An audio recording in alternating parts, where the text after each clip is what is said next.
അതേപോലെ തന്നെ മന്ത്രം നടത്തുന്ന വേളയിൽ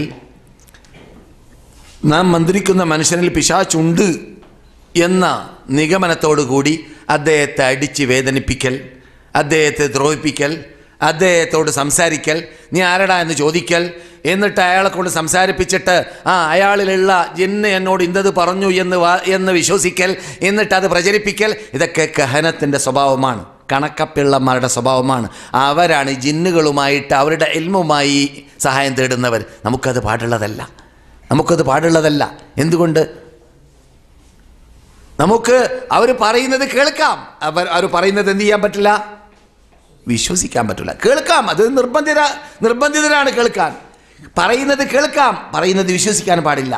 എന്ന് മാത്രമല്ല, പറയുന്നത് കേൾക്കുന്നതോടൊപ്പം കൂടുതൽ അവരെ കൊണ്ട് നാം പറയിപ്പിക്കാനും പാടുള്ളതല്ല. നമ്മുടെ അധികാരത്തിൽപ്പെട്ടതല്ല അത്. മനസ്സിലായില്ലേ? അതേസമയത്ത് നാം പ്രാർത്ഥിച്ചാൽ മതി. പ്രാർത്ഥിക്കുക, തുടർച്ചയായിട്ട് പ്രാർത്ഥിക്കുക. തുടർച്ചയായി പ്രാർത്ഥിച്ചുകൊണ്ടേയിരിക്കുമ്പോൾ, തുടർച്ചയായി സംസം കുടിച്ചുകൊണ്ടേയിരിക്കുമ്പോൾ, തുടർച്ചയായിട്ട് ജീരകം എന്ന പേരിൽ അറിയപ്പെടുന്നതായ ഹബ്ബ സൗദ കഴിച്ചുകൊണ്ടേയിരിക്കുന്ന പേരിൽ, അതെല്ലാം റസൂൽ ഉപയോഗിച്ചതായ, റസൂൽ കൽപ്പിച്ചതായ ഇലാജാണ്, മരുന്നാണ്. അതിലൂടെ ഫലം കിട്ടും അള്ളാഹ് ഉദ്ദേശിക്കുകയാണെങ്കിൽ. എന്നല്ലാതെ നാം അവരെ കൊണ്ട് സംസാരിപ്പിച്ച് അവർ പറയുന്നതിൽ വിശ്വസിക്കൽ കണക്കപ്പിളമാരുടെ സ്വഭാവമാണ്. അതേസമയത്ത് അതിൻ്റെ അർത്ഥം അവർ സംസാരിക്കുന്ന കേൾക്കാൻ പാടില്ല എന്നതല്ല, അത് കേൾക്കാം. പിന്നെയോ ഈ ജിന്ന് എന്ന പേരിൽ, പിശാചി എന്ന പേരിൽ ഉള്ളതായ വിഭാഗം മനുഷ്യകോലത്തിലാണ് നമ്മുടെ മുമ്പിൽ പ്രകടപ്പെട്ടതെങ്കിൽ, മറ്റു മൃഗങ്ങളുടെ കോലത്തിലാണ് പ്രകടപ്പെട്ടതെങ്കിൽ, അവർ സംസാരിക്കുന്നതായ സംസാരം നമുക്ക് കേൾക്കുന്നത് കൊണ്ടോ അവർ ചോദിച്ചതിന് മറുപടി പറയുന്നത് കൊണ്ടോ തെറ്റില്ല. പക്ഷേ അവരോട് എന്ത് ചെയ്യരുത്? സഹായം തേടരുത്. അത് ഹറാമാണ്, അത് ശിർക്കാണ്, അത് അനിസ്ലാമികത്വമാണ്, പാടുള്ളതല്ല. ജിന്നുകളോടാണെങ്കിലും മലക്കളോടാണെങ്കിലും പാടുള്ളതല്ല. എന്നാൽ ഈ പിശാച്, അതെ, നാം പലയിടങ്ങളിലും കാണാറുള്ളത് പോലെ ഇവിടുത്തെ ഹൈഅത്ത് കിബാറുൽ ഉലമ എന്ന സംഘം, പണ്ഡിത സഭ വിരോധിച്ചിരിക്കുകയാണ്. മന്ത്രിക്കുന്നവരോട് പിശാചിനോട് ചോദിക്കുക എന്ന പേരിൽ, ജിന്നിനോട് സംസാരിക്കുക എന്ന പേരിൽ സംസാരിക്കലും എന്നിട്ട് അത് അടിസ്ഥാനത്തിൽ മറ്റുള്ളവരെ ദ്രോഹിക്കലും. അയാളിലുള്ള ജിന്ന് പറഞ്ഞു, അയാളിൽ ജിന്ന് നിക്ഷേപിക്കപ്പെട്ടത് ഇന്നാളിലൂടെയാണ്, അയാളിലേക്ക് പിശാച് വന്നത് ഇന്നാളിലൂടെയാണ്, അയാൾക്കുള്ള മരണം ഇന്നാളിലൂടെയാണ്, അയാളുള്ള കണ്ണീർ ഇന്നാളിലൂടെയാണ് എന്നത് വിശ്വസിച്ചിട്ട് അയാളെ വീട് കണ്ടെത്തി അയാളെ ദ്രോഹിക്കാൻ നിൽക്കുക, അയാളെ ആക്ഷേപിക്കുക, അയാളെ അതിന് നഷ്ടപരിഹാരം അയാൾക്ക് ഇത് മഹാ അപകടമാണ്, പാടില്ല. അതൊന്നും നമുക്ക് ഗൈബായ കാര്യമാണ്, മറഞ്ഞ കാര്യമാണ്. പറയുന്ന ജിന്ന് ഒരു പക്ഷെ പിശാചാണെങ്കിൽ നമുക്ക് പിശാചോ മുസ്ലിമോ ഒന്നും നമ്മൾക്ക് അറിയില്ല, ഗൈബാണ്. അവൻ പിശാചല്ല, ഞാൻ മുസ്ലിമാണെന്ന് പറഞ്ഞാൽ നമുക്ക് എന്താ തെളിവ്? നമ്മുടെ മുമ്പിൽ വല്ല തെളിവുണ്ടോ? ഇല്ല. മനസ്സിലായില്ലേ? പിന്നെന്താ നിങ്ങൾ അവരോട് മറ്റു കോലത്താണെങ്കിൽ സംസാരിക്കാമെന്ന് പറഞ്ഞത്? അത് ഈ അബൂ ഹുറൈറ റളിയല്ലാഹു തആല അൻഹു പണ്ട് ഈത്തപ്പഴത്തിന് കാവൽ നിന്ന കഥ കേട്ടിട്ടില്ലേ? റസൂലുള്ളാഹിയുടെ സക്കാത്തിൻ്റെ ഈത്തപ്പഴം ഒരുമിച്ച് കൂട്ടിയ സ്ഥലത്ത് കാവൽ നിർത്തിയതായ വേളയിൽ എന്ത് ചെയ്തു? അബൂ ഹുറൈറയാണ് കാവൽക്കാരൻ. ആര് വന്നു? ഇബ്ലീസ് വന്നു. എന്നിട്ട് ആദ്യത്തെ ദിവസത്തിൽ ഇറക്കാൻ വന്ന രൂപത്തിലാണ് വരുന്നത്. എൻ്റെ കുട്ടികളൊക്കെ വിഷമത്തിലാണ്, പ്രയാസത്തിലാണ്, മരിച്ചു പോകും പട്ടിണി കിടന്നുകൊണ്ട്. അങ്ങനെ തുടർച്ചയായിട്ട് 1 അല്ല 2 അല്ല 3 ദിവസം വന്നു. റസൂലുള്ളാഹി സ്വല്ലല്ലാഹു അലൈഹി വസല്ലം പറഞ്ഞപ്പോൾ അദ്ദേഹം പറഞ്ഞ കളവാണ്, അദ്ദേഹം മടങ്ങി വരുമെന്ന് റസൂൽ പറഞ്ഞിരുന്നു. അങ്ങനെ പിറ്റേ ദിവസം മടങ്ങി വന്ന് റസൂൽ പറഞ്ഞതുപോലെ തന്നെ 3-ാം ദിവസം അവൻ വീണ്ടും വന്നപ്പോൾ കക്കാൻ വേണ്ടി വരികയാണ്. പിടുത്തത്തിൽപ്പെട്ടപ്പോൾ ഞാൻ കഴിവില്ലാത്ത ആളാണെന്ന് അഭിനയിക്കുകയാണ്. അപ്പോൾ 3-ാമത്തെ ദിവസത്തിൽ പിടുത്തത്തിൽപ്പെട്ടപ്പോൾ അവൻ പറഞ്ഞു, ഞാൻ വരാതിരിക്കാൻ വേണ്ടി ഞാൻ ഒരു റൂട്ട് പറഞ്ഞു തരാമെന്ന്. അത് ആയത്തുൽ കുർസിയുടെ പ്രത്യേകത പഠിപ്പിക്കാൻ വേണ്ടി അല്ലാഹു സുബ്ഹാനഹു വ തആല കണ്ടെത്തിയതായ ഒരു ശൈലിയായിരിക്കാം. അവനെ തന്നെ ഈ ആയത്തുൽ കുർസിയിലൂടെ നമുക്ക് രക്ഷപ്പെടാൻ സാധിക്കുന്ന പിശാചിനെ കൊണ്ട് തന്നെ അതിൻ്റെ പ്രത്യേകത പറയിപ്പിക്കാന്നുള്ളത്.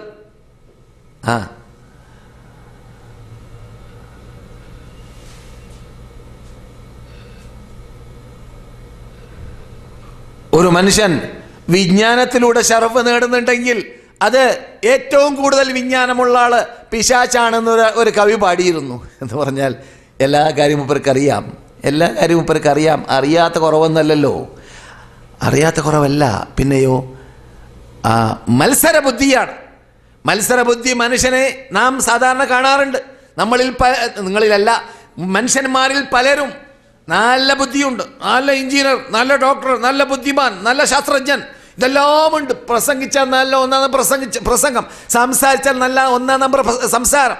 അതേ സമയത്ത് മതം പറഞ്ഞാൽ, ദീൻ പറഞ്ഞാൽ, പരലോകം പറഞ്ഞാൽ കയറൂല, സ്കരിക്കാൻ പറഞ്ഞാൽ കയറൂല, അല്ലേ? അതൊക്കെ നാം കാണാറുള്ളതാണ്. എന്നതുപോലെ പിശാചിന് അറിവിന് കുറവൊന്നുമില്ല. മൂപ്പര് പറഞ്ഞു കൊടുത്തതാണ് എന്ത്? ആയത്തുൽ കുർസി ഓതിയാൽ മതി. ആയത്തുൽ കുർസി ഓതിയാൽ റസൂലുള്ള ഇത് 2 തവണ 3 തവണ കേൾക്കുമ്പോൾ റസൂലുള്ളാഹേ അവൻ പിശാചാണ്, അവനോട് സംസാരിക്കാൻ പാടില്ല എന്ന് പറഞ്ഞിട്ടില്ല. അപ്പോൾ പിശാചോ ജിന്നോ മനുഷ്യകോലത്തിൽ വന്നിട്ട് സംസാരിക്കുമ്പോൾ നമുക്ക് എന്ത് ചെയ്യാം? സംസാരിക്കുന്നതുകൊണ്ട് വിരോധമില്ല. നമുക്ക് അവരുടെ ലോകത്തെക്കുറിച്ച് അറിയില്ല, അവരുടെ യാഥാർത്ഥ്യത്തെക്കുറിച്ച് അറിയൂല. അവർ വേറെ കോലത്തിലായി മാറുകയാണെങ്കിൽ നമുക്ക് ആ ശബ്ദം കേൾക്കുന്നുണ്ട്, ആ ശബ്ദത്തിന് മറുപടി നൽകാം, ചോദ്യത്തിന് മറുപടി നൽകാം, ചോദിക്കേണ്ട ആവശ്യമുണ്ടെങ്കിൽ ചോദിക്കുകയും ചെയ്യാം. പക്ഷേ അവരോട് സഹായം തേടുകയോ സഹായം അഭ്യർത്ഥിക്കുകയോ അവരുടെ വാക്ക് അടിസ്ഥാനമാക്കി വല്ലതും നാം പ്രവർത്തിക്കുകയോ ചെയ്യാൻ പാടില്ല. അത് കഹനത്തുമായിട്ട് സഹായം തേടുന്ന ഇനത്തിൽപ്പെടും. കഹനത്ത് എന്ന് പറഞ്ഞാൽ ആരാണ്?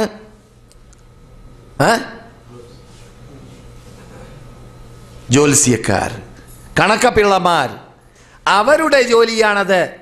മനസ്സിലായില്ലേ? അങ്ങനെയുള്ള വല്ല കണക്കപ്പിള്ളമാരുടെ അടുക്കൽ ചെന്നുകൊണ്ട് അവർ പറയുന്നതിനെ വിശ്വസിച്ചാൽ, വല്ല പിശാചോ വല്ല ജിന്നോ പറയുന്നതിനെ വിശ്വസിച്ചാൽ, നാം പഠിച്ചു 40 ദിവസത്തെ നമസ്കാരം നഷ്ടപ്പെടുമെന്ന്. അതെ, 40 ദിവസത്തെ നമസ്കാരം. പിന്നെയോ റസൂലുള്ളാഹി സ്വല്ലല്ലാഹു അലൈഹി വസല്ലം പറയുന്നു, ആരെങ്കിലും ജിന്ന് പറയുന്നതോ പിശാച് പറയുന്നതോ എന്ന പേരിൽ അവർ പറയുന്നതിനെ വിശ്വസിക്കുകയും അല്ലെങ്കിൽ അങ്ങനെയുള്ളവർ അടുക്കിലേക്ക് ചെല്ലുകയും ചെയ്യുകയോ അല്ലെങ്കിൽ സ്വന്തം ഭാര്യയ്ക്ക് മെൻസസ്സുള്ള സമയത്ത് അവരുമായി ബന്ധപ്പെടുകയും ചെയ്യുകയോ അല്ലെങ്കിൽ ഭാര്യമാരുടെ അടുക്കിലേക്ക് ചെല്ലാൻ പാടില്ലാത്ത വഴിയിൽ കൂടി ചെല്ലുകയോ, ഈ 3 കാര്യം വല്ലവരും ചെയ്താൽ അല്ലാഹു സുബ്ഹാനഹു തആലാന്റെ ദിമ്മത്തിൽ നിന്നിട്ട് അവൻ ഒഴിവായി കഴിഞ്ഞു, അവൻ പരലോകത്തിൽ മഹാശിക്ഷയ്ക്ക് അവകാശപ്പെട്ടവനായി കഴിഞ്ഞു എന്ന് നബിയുനാ മുഹമ്മദ് റസൂലുള്ളാഹി സല്ലല്ലാഹു അലൈഹി വസല്ലം പറയുന്നു. അബൂ ദാവൂദ് റിപ്പോർട്ട് ചെയ്യുന്നു, അഹ്മദ് ബിൻ ഹംബൽ റിപ്പോർട്ട് ചെയ്യുന്നു. അതെ, അപ്രകാരം തന്നെ റസൂലുള്ളാഹി സ്വല്ലല്ലാഹു അലൈഹി വസല്ലം പറയുന്നു, ആരെങ്കിലും ഒരു കണക്കപ്പിള്ള അല്ലെങ്കിൽ ജിന്ന് ഹാദിറാത്തായ മനുഷ്യൻ എന്ന പേരിൽ പറയപ്പെടുന്ന അങ്ങനെയുള്ളവരുടെ അടുക്കലേക്ക് ചെന്നിട്ട് അവർ പറയുന്നതിൽ വിശ്വാസമുണ്ടായി കഴിഞ്ഞാൽ, അവൻ അല്ലാഹ് ഇറക്കിയതായ വിശ്വസിച്ച് കഴിഞ്ഞാൽ അല്ലാഹ് ഇറക്കിയതായ, വിശ്വസിക്കാത്തവൻ്റെ 40 വഖ്ത് പോകുമെന്ന് പറഞ്ഞു, വിശ്വസിച്ചവൻ്റെ അല്ലാഹ് ഇറക്കിയ ഖുർആനിൽ അവൻ നിഷേധിച്ച ആളായി മാറി എന്ന് നബിയുനാ മുഹമ്മദ് റസൂലുള്ളാഹി. വിശ്വസിക്കാതെ വെറുതെ പോയാലോ? കേട്ടില്ലേ, വെറുതെയും പോകരുത്. ചില സുഹൃത്തുക്കളെ പറയാറുണ്ട്, ഇന്നാളെ കൂടെ ഞാൻ പോയി, എവിടേക്ക്? ആ കുറ്റിയടിക്കേണ്ട സ്ഥലം പറഞ്ഞു തന്നാൽ തങ്ങളടുക്കലേക്ക്.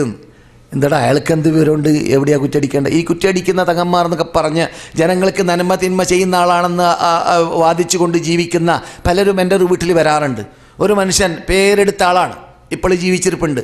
വീട്ടിലേക്ക് വന്നപ്പോൾ അയാൾ നിബന്ധന വെച്ചു, ആരും കൂടെ നിങ്ങൾ ക്ഷണിക്കാൻ പാടില്ല മൗലവി. ആയിക്കോട്ടെ എന്ന് പറഞ്ഞ് ഞാൻ ആരും ക്ഷണിക്കൂല. കാരണം മൂവരും ഞാനുമായി സംസാരിക്കുന്ന ആരും അറിയരുത് എന്ന് പേടിയായിരുന്നു. അങ്ങനെ ഞാൻ അയാളോട് ചോദിച്ചു, അയാൾ കുറേ കാര്യങ്ങൾ ചോദിച്ചു കഴിഞ്ഞ ശേഷം, നിങ്ങൾ ഈ ജനങ്ങൾക്ക് നന്മ തിന്മ നൽകാനെന്ന പേരിൽ ക്ലിനിക്കും തുറന്ന് നിങ്ങളുടെ നാട്ടിലിരിക്കുകയല്ലേ? നിങ്ങൾക്ക് തന്നെ രോഗം പിടിച്ചാൽ നിങ്ങൾ ഹോസ്പിറ്റലിലാണ് പോവുക. നിങ്ങൾക്ക് സ്വന്തം രോഗം പിടിച്ചാൽ നിങ്ങൾ ഹോസ്പിറ്റലിലേക്കാണ് പോവുക. എന്നിട്ട് നിങ്ങൾ ജനങ്ങൾക്ക് നന്മ ചെയ്യുന്ന ആളാണെന്ന് പറഞ്ഞുകൊണ്ടിരിക്കുകയും ചെയ്യുക. അത് നിങ്ങൾക്ക് ഒഴിവാക്കിക്കൂടെ? നിങ്ങൾ കുറച്ച് വിജ്ഞാനമൊക്കെ ഉള്ള മനുഷ്യരല്ലേ, ജനങ്ങൾക്ക് ഇത്ര വലിയ ജനാവലികൾ നിങ്ങളുടെ വീട്ടിൽ കയറി വരുമ്പോൾ അവിടെ ഇരുത്തിയിട്ട് അവർക്ക് അത് പറയാം.